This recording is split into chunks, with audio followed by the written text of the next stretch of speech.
Por que o ovo que te faz bem hoje te mata amanhã?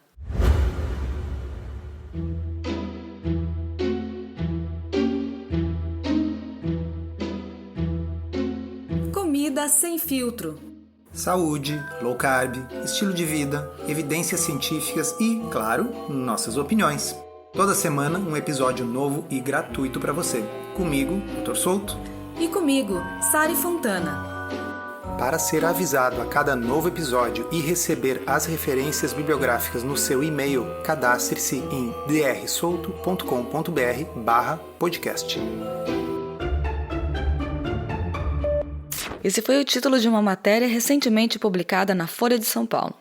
Alguns ouvintes nos encaminharam e logo nós pensamos: ovo de novo? Mas ao ler a matéria, nós tivemos uma grata surpresa de que o texto do Dr. Bruno Gualano era um texto criticando a tal epidemiologia nutricional. Mas o que é essa epidemiologia nutricional? O nome é esquisito e talvez muitas pessoas não saibam do que se trata. A epidemiologia nutricional, na minha opinião, é a mãe e o pai de boa parte das mazelas que nós temos na nutrição. Epidemiologia em si é uma nobre ciência que, aliás, nunca teve tanto em evidência como agora que nós estamos lidando com uma epidemia, com uma pandemia real, por um agente infeccioso, por um vírus. A epidemiologia surgiu justamente para lidar com fenômenos infecciosos. A história conta que no século XIX foi através da nascente ciência da epidemiologia que se descobriu que um surto de cólera que estava atingindo a cidade podia ser traçada, era originada em um poço artesiano de água na cidade que estava contaminado com cólera. As pessoas não sabiam o que causava cólera, mas ao estudar a epidemia, ao colocar os números no mapa, se viu que o número de casos aumentava quanto mais próximo se chegava daquele ponto específico na cidade de Londres, e aí, ao olhar no mapa, se viu que o que tinha ali era um poço de água. Então, mesmo sem saber o que causava a cólera, se intuiu que provavelmente era aquele poço, o poço foi fechado e a epidemia foi resolvida, e ali nasceu a epidemiologia. Mas a epidemiologia aplicada à nutrição da forma como é feito hoje é muito problemática. Você tem uma postagem no blog que agrega diversas outras postagens sobre esse assunto, né? Quem quiser olhar é só procurar lá pelo título Como Interpretar Estudos e Notícias. Ou então quem está cadastrado vai ter recebido o link no seu e-mail. Quem não está cadastrado, cadastre-se. Pois bem, qual é o problema da epidemiologia nutricional? São os chamados vieses. O primeiro dos vieses é um viés de aferição. O que eu quero dizer com isso? Como é que você sabe o que as pessoas comeram ou não? Você não tem uma câmera filmando elas. Você não tem elas sob vigilância 24 horas. É pelo uso de questionários. E nós temos vários estudos que mostram que os questionários em si são extremamente pouco confiáveis. As pessoas às vezes respondem que comeram coisas que elas não comeram, seja porque elas acham que elas vão estar agradando o pesquisador, dizendo aquilo que ele quer ouvir, seja porque elas têm vergonha de dizer determinada coisa que elas comeram. Ou simplesmente porque elas não lembram. Quem aqui lembra do que comeu no almoço 5 dias atrás, na semana passada, que dirá nos últimos anos, meses? Então, são questionários que têm muitas vezes mais de 100 perguntas. Eu tenho certeza que na metade delas a pessoa se cansa e começa a responder qualquer coisa só para se livrar daquele questionário ou daquele entrevistador. Também existe a questão dos vários vieses envolvidos nesses estudos de epidemiologia nutricional. O mais conhecido deles é o viés da pessoa saudável. O que é o viés da pessoa saudável? As pessoas que se preocupam bastante com a própria saúde, elas são diferentes das pessoas que não estão nem aí para a própria saúde, elas são diferentes em vários aspectos. Então, por exemplo, o pessoal já viu que os indivíduos que se preocupam mais com a própria saúde, eles têm em comum que eles tendem a fumar menos, eles tendem a fazer mais exercício, eles tendem a cuidar mais o próprio peso, portanto, eles tendem a ser mais magros. Até mesmo coisas como tomar corretamente os seus remédios, não esquecer, não pular doses dos seus remédios para pressão ou do seu remédio para colesterol, tudo isso caracteriza esse grupo de pessoas que são as pessoas que se preocupam com a própria saúde. E aí eu te pergunto, Sari, se por 40 anos se disse na mídia que ovo faz mal, o que você acha que essas pessoas, esse grupo que cuida mais da própria saúde vai fazer? Provavelmente comer menos ovo e também menos carne vermelha. E aí que vem a parte crucial da coisa. Pensem comigo, pessoal, quando você faz um levantamento e você pergunta quem come mais ovo, quem come menos ovo. As pessoas que comem menos ovo, elas são iguais às que comem mais ovo no resto da vida? É claro que não. Você vai ter uma concentração muito maior de pessoas que se preocupam com a sua saúde no grupo que come menos ovo. E aí você vai estar comparando um grupo que, já dissemos, fuma menos, faz exercício, cuida do peso, toma os seus remédios, com outro grupo desleixado. E aí você chega à conclusão que um grupo tem mais problemas de saúde do que o outro e você vai culpar o ovo? Então, isso é absolutamente importante e eu quero que vocês sempre tenham em mente, cada vez que aparecer uma dessas notícias de jornal dizendo que ovo está associado com isso, carne vermelha com aquilo, ou pode ser para coisas boas também, comer nozes todos os dias vai fazer você viver mais 5 anos.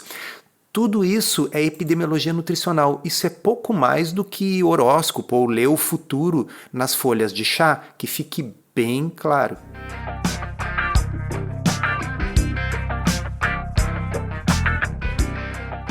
E nesse texto que foi publicado na Folha, e a gente vai deixar nas referências do episódio, tem um exemplo interessante sobre o consumo do café, que no passado foi correlacionado com o risco aumentado de câncer. Naquela época, muitos concluíam que a bebida causava câncer. Só que as suspeitas, elas foram encerradas com a constatação de que o hábito de tomar um cafezinho frequentemente acompanha o quê? O do tabagismo. E assim, o fator causal por trás dessa associação foi desmistificado. O que acontece? Depois que a gente fala para vocês o fator causal, o cigarro, no caso do café, ou então os maus hábitos das pessoas, no caso da carne vermelha, aí a coisa se torna óbvia. Você diz assim, nossa, como é que eu não me dei conta disso antes? Ou, puxa, isso é óbvio. Mas existem muitos fatores de confusão, chamados vieses, sobre os quais nós nunca pensamos, a gente não postulou, não imaginou que eles podiam existir. E mais, existem vários fatores ou vieses que a gente simplesmente desconhece, são coisas que a ciência ainda não descobriu. Eu vou dar um exemplo para vocês que eu costumo dar em aula, que é a história do HPV, do vírus, e do câncer de colo uterino. Lá nos anos 60, quando começou a revolução sexual da pílula anticoncepcional, surgiram estudos observacionais que mostravam que as pessoas que usavam pílula anticoncepcional tinham mais câncer de colo uterino. E isso gerou um certo pânico. Puxa vida, aquilo que parecia uma solução está causando câncer. Acontece que não tinha nada a ver com a pílula. A pílula era simplesmente um marcador de mulheres que tinham vida sexual ativa. E o HPV, o vírus, ele não tinha sido descoberto ainda, não se sabia que ele era a causa do câncer de colo uterino. Então, o estudo observacional fez com que as pessoas erroneamente achassem que a pílula estava causando o câncer de colo uterino, quando a pílula simplesmente, se você compara pessoas que usam pílula e pessoas que não usam pílula, elas são diferentes em outras coisas, além de simplesmente a pílula. O óbvio é que as pessoas que usam pílula têm uma chance maior de serem sexualmente ativas e, numa doença sexualmente transmissível como o HPV, Obviamente isso vai fazer diferença, mas repito, naquela época não se conhecia o HPV. Então, quando a gente tem estudos observacionais, os vieses não se restringem às coisas que a gente sabe e pode tentar controlar no estudo. Tem coisas que a gente não descobriu ainda e que, portanto, a gente não tem como controlar. Repito, epidemiologia nutricional serve no máximo para levantar hipóteses, jamais deveria estar sendo utilizada para ditar regras do que as pessoas devem ou não devem fazer. É praticamente uma pseudociência, me desculpa quem trabalha nessa área, esta é a minha opinião. Mais uma vez, a associação não é o mesmo que causa e efeito.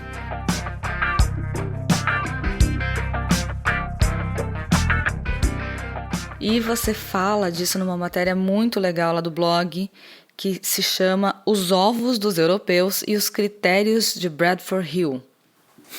Bradford Hill foi um grande epidemiologista e o Bradford Hill foi o sujeito que estabeleceu a relação causal entre o cigarro e o câncer de pulmão. Bradford Hill estabeleceu uma série de critérios que permitiam tentar inferir uma relação causal em estudos observacionais, e o caso do cigarro preenchia todos esses critérios. O caso dos ovos, por exemplo, não preenche vários deles. Mas, enfim, vamos falar um pouquinho sobre os ovos. Por que os ovos são tão estigmatizados? O primeiro problema é o colesterol. Exatamente. Porque a gema do ovo é muito rica em colesterol. E aí as pessoas fizeram uma das coisas mais perigosas que a gente pode fazer em medicina, que é basear as nossas condutas em hipóteses simplesmente teóricas, em geral simplistas, do tipo: a gema do ovo tem colesterol, o colesterol é aquilo que se encontra na placa de aterosclerose na artéria da coronária, portanto não coma ovo. Quisera a vida fosse tão simples. Acontece que desde os anos 1950 já se sabe que o colesterol dos ovos tem pouco ou nenhum impacto no colesterol do sangue. Aliás, Sari, sabe quem foi o cientista, o pesquisador que chegou a essa conclusão nos anos 1950? Não sei. Foi nada mais, nada menos do que o Dr. Ansel Keys. Aqueles que acompanham o blog, aqueles que já leram os livros do Gary Taubes, sabem que o Ansel Keys é o pai da ideia de que a gordura na dieta é muito perigosa, que a gente precisa evitar a gordura saturada. Pois é, nem mesmo Ansel Keys achava que o ovo fosse um problema por causa do colesterol, porque ele conduziu experimentos com voluntários na época que mostrou que aumentar bastante ou diminuir drasticamente os ovos na dieta tinha pouco ou nenhum efeito sobre os níveis de colesterol no sangue. Então isso é um assunto que já deveria ter sido enterrado desde muito antes da maioria de vocês que estão nos ouvindo, inclusive eu que estou falando, ter nascido. Mas eu acho que é interessante a gente trazer aqui para o pessoal aquele exemplo do consumo de ovos, da relação entre o consumo de ovos e diabetes, nos estudos dos Estados Unidos e nos outros países, porque parece que tem uma associação aí bem diferente nos americanos entre o consumo de ovos e diabetes. Resulta que, já que a gente sabe que o ovo não tem impacto no colesterol, então, as diretrizes deveriam liberar os ovos. Por que o pessoal ainda se bate com isso? Porque tem estudos de epidemiologia nutricional, sempre eles, que mostraram uma relação entre o consumo de ovos e o desenvolvimento de diabetes. Que diabos, do ponto de vista de mecanismo, poderia haver nisso? Porque ovo tem 0 carboidrato. Diabetes é uma doença caracterizada por intolerância a carboidratos. Então, se um estudo observacional mostrasse que o consumo de açúcar está associado com diabetes, e parênteses, está mesmo, a gente até poderia imaginar que essa associação possa ter algo de causal. Mas ovo... Aí saiu publicado em 2016 uma nova meta-análise, e essa meta-análise mostrava que se você agregar o conjunto dos estudos observacionais, essa correlação entre ovos e diabetes desaparece. Mas tem um porém. Quando você olha os estudos feitos nos Estados Unidos e os estudos feitos fora dos Estados Unidos, naqueles feitos nos Estados Unidos há uma correlação linear entre o consumo de ovos e a chance de desenvolver diabetes, ou seja, uma relação dose-resposta. Quanto mais ovos, maior o risco de diabetes. Mas quando você olha nos estudos fora dos Estados Unidos, que são basicamente estudos europeus, essa relação desaparece completamente. E aí que eu fiz o trocadilho, a brincadeira no título da matéria, que é: será que os ovos dos europeus são diferentes dos ovos dos americanos? Por que os ovos só causariam diabetes para quem estivesse em um dos lados do Atlântico? E aproveitando que estamos falando em diabetes, quero deixar aqui um convite para vocês, porque hoje, dia 8 de novembro, a gente está abrindo as inscrições de mais uma turma do curso Diabetes, a Solução, que é um programa que eu desenvolvi junto com o Dr. Rodrigo Bomeni, que já ajudou aí centenas de pessoas, tanto pacientes quanto profissionais da área da saúde.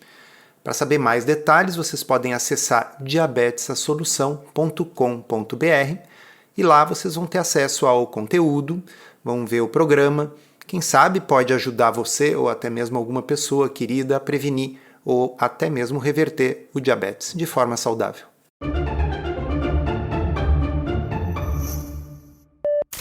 Esse é um grande red flag, porque, por exemplo, eu quero que vocês encontrem algum estudo que mostre que o cigarro só causa câncer de pulmão num país e não no outro, num continente e não no outro. Normalmente, se a coisa é uma causa, ela vai ser uma causa sempre.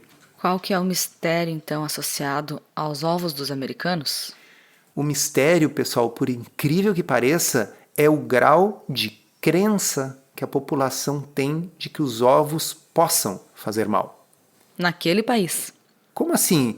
Como que crenças poderiam afetar algo tão real como vir a ter diabetes ou não? Pensem comigo, pessoal. Num país, numa sociedade em que as pessoas acreditam que ovo faz mal, as pessoas que cuidam da saúde não comem ovos. Logo, os ovos passam a ser um marcador de cuidar ou não da própria saúde. Acontece que isso era e é bastante diferente de um lado e do outro do Atlântico. Porque na Europa, essa moda de fazer tudo sem colesterol, de comer omelete só de claras, é um negócio que nunca pegou, diferente dos Estados Unidos, onde o pânico da gordura e do colesterol se instalou com força nos anos 70 e 80 em diante. Portanto, o que nós estamos vendo nesses diferentes estudos observacionais é nada mais do que o viés do usuário sadio, o viés do paciente bem comportado, destilado em sua pureza. Os ovos só são um problema nas populações que acreditam que eles sejam um problema, porque aí eles passam a marcar grupos com diferentes comportamentos. Então você que está ouvindo aqui esse podcast não precisa ter medo de ovos, não vai acreditar nesse tipo de coisa e não vai ter medo de uma das fontes mais importantes que a gente tem e acessíveis também de proteína, um alimento super completo que pode ser ingerido sem medo do colesterol. E uma pergunta que sempre vem quando a gente fala de ovos é: quantos eu posso comer por dia? Existe um limite? Existe uma recomendação, um máximo? A simples formulação dessa pergunta já mostra o viés e já mostra todos os problemas da epidemiologia nutricional. Por que ninguém faz essa pergunta sobre quantas postas de salmão eu posso comer por dia ou quantas servidas de camarão eu posso comer por dia? Camarão tem colesterol pra caramba, diga-se de passagem. E, por incrível que pareça, para a tristeza geral da nação, existem nutricionistas que recomendam aos pacientes que não comam camarão porque eles têm colesterol elevado. Veja, o Ansel Keys, o pai da hipótese do colesterol da doença cardiovascular, já dizia que até mesmo ovos não tinham relação praticamente com o colesterol no sangue. Aqui eu abro um parênteses, existe um subgrupo raro e incomum de pessoas que são os hiperrespondedores de colesterol na alimentação.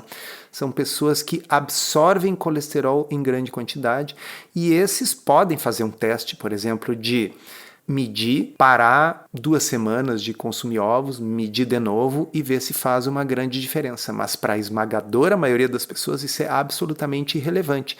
Então, eu tenho uma brincadeira que eu faço também em consultório, que é assim, perguntar para a pessoa, sabe galeto, aquele que a gente come no restaurante? Você já contou quantos galetos você come? A pessoa normalmente vai dizer, não, como, né, até matar minha fome. Bom, os galetos, cerca de 20 dias atrás, eram ovos. Mas você só pensa em limitar a quantidade de ovos. Você está comendo os ovos 20 dias depois. Então, a diferença entre o ovo e o galeto é basicamente uma diferença de crença. É uma crença. A gente aprendeu a ter um medo místico daquilo ali enquanto tem uma casca branca por fora. Mas depois que quebrou a casca e nasceu um pinto lá de dentro, cuja composição obviamente não difere muito do que tinha antes lá dentro, bom, aí agora eu posso comer quantos eu quiser. A resposta é, você podia comer quantos você quiser antes de nascer também. Encerramos assim esse episódio do Comida Sem Filtro, que foi idealizado, roteirizado e produzido por nós. Se você gostou, divulgue para os seus amigos e inscreva-se na sua plataforma preferida para não perder nenhum episódio. As informações contidas neste podcast são apenas para fins informativos e podem não ser apropriadas ou aplicáveis às suas circunstâncias individuais. Este podcast não fornece aconselhamento médico ou profissional e não substitui a consulta com um médico ou nutricionista. Não use este podcast para diagnóstico ou tratamento médico. Qualquer sugestão é apenas uma recomendação geral, que não é específica para qualquer pessoa ou doença em particular.